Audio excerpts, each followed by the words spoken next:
So what are the pros and cons of intermittent fasting? If you're thinking about using it to help you reduce body fat, or in other words, lose weight, or to improve your health in other ways, what are the advantages and the disadvantages? Well, I'll start with the cons, bad news first. So here are a few potential disadvantages of using intermittent fasting.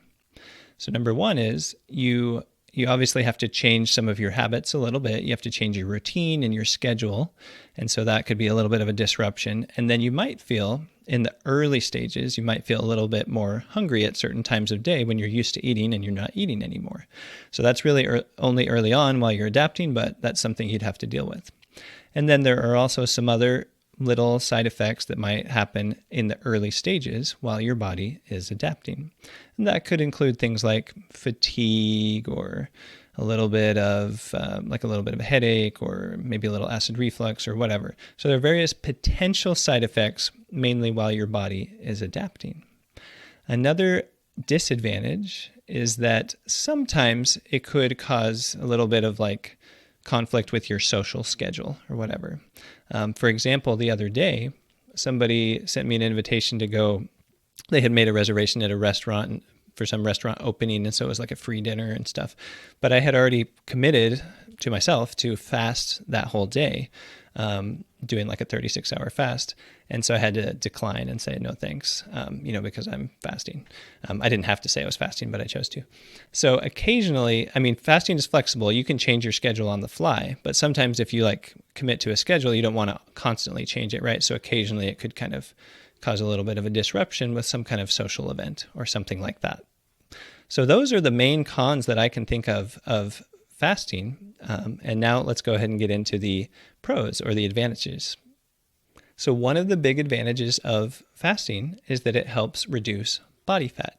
So in other words, when people talk about losing weight, usually, hopefully they mean reducing body fat, and fasting makes it a lot easier because it causes a lot of hormonal changes that make weight loss easier. And it also makes it easier not to eat as much food in general. So it makes weight management a lot easier. And I've certainly found that to be the case in my life. Ever since I started fasting, it's so much easier to control my body weight. Another advantage of intermittent fasting is that it helps normalize or control things like blood sugar and insulin levels.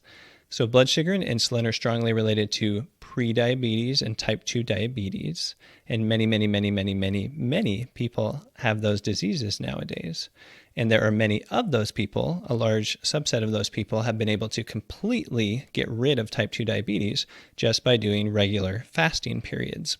And oftentimes they also, do like a low carb diet or something at the same time, so that they're kind of hitting it from multiple angles. But even with just fasting alone, people are often able to get off insulin or, basically put their diabetes in remission. So it's a pretty amazing tool for those types of health problems. So that's one of the big advantages. And that applies to a lot of people because there are so many people with high blood sugar and other related problems nowadays. Another advantage of fasting is focus and clarity. So in the early stages, if you've never done any fasting before, at first, you might find the opposite. It's a little harder to focus or whatever while you're adapting to a new schedule or to your body's kind of adapting to this whole new metabolism, really, that you're kind of transitioning to.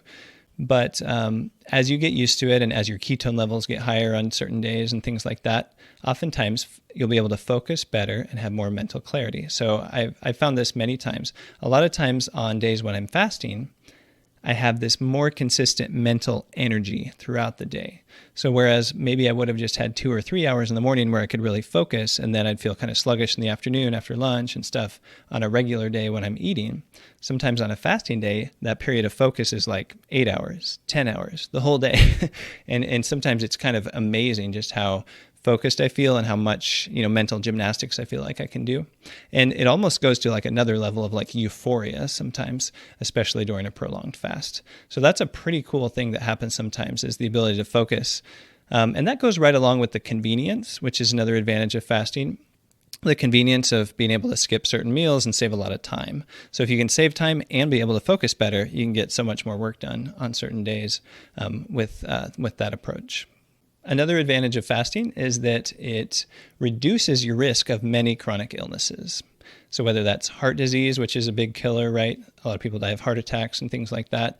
So fasting will help reduce your risk of heart attacks, which I talked about in another video. It'll help reduce your risk of strokes. It'll help reduce your risk of various types of cancer, and many other, like I said, many other chronic illnesses. It can often fix or prevent something like polycystic ovary syndrome. It can help with migraines in some cases. I mean, there's a whole long list we could go on about the different potential health benefits in terms of reducing your risk or kind of helping to fix certain long-term medical conditions as well. High blood pressure is another good one. That's like usually a pretty easy fix with a few lifestyle changes, including fasting. So it's a pretty powerful tool for that sort of thing. Another advantage of fasting is that it overall, in the long term, it actually decreases your hunger. So I mentioned earlier that when you first start, as your body's adapting, you'll probably have a little bit more hunger because you're not used to it. And so it's like, oh, you're used to eating breakfast and now maybe you delay breakfast. Then of course you're going to feel hungry at first, but then your body adapts, it kind of changes your circadian rhythm, and then you don't get hungry anymore at that time. And then the more fasting that you do, the less overall hunger that you have. And one other advantage of fasting is that it kind of makes you more disciplined. In other words, whenever I'm doing it, I kind of just feel more in control. It brings a very strong sense of control. And so I'm one of those people who I'm addicted to sugar, basically. So if I have a little bit of sugar, then it makes me feel like I'm out of control and I want to just keep eating sugar until I can't eat any more sugar, basically. But when I start fasting, I feel such a strong sense of control. It's the complete opposite of that loss of control that comes with the addiction. So it's a pretty powerful in that sense. So among the various advantages of fasting, I mentioned several things about improving your health. And I have another video where I went through 9 key benefits of intermittent fasting. So in that video, I go a little more in depth about specific health improvements and other benefits that you get from intermittent fasting. So if you want to learn a little bit more about that, you can find that video right here. Thanks for watching. I'll see you in the next video.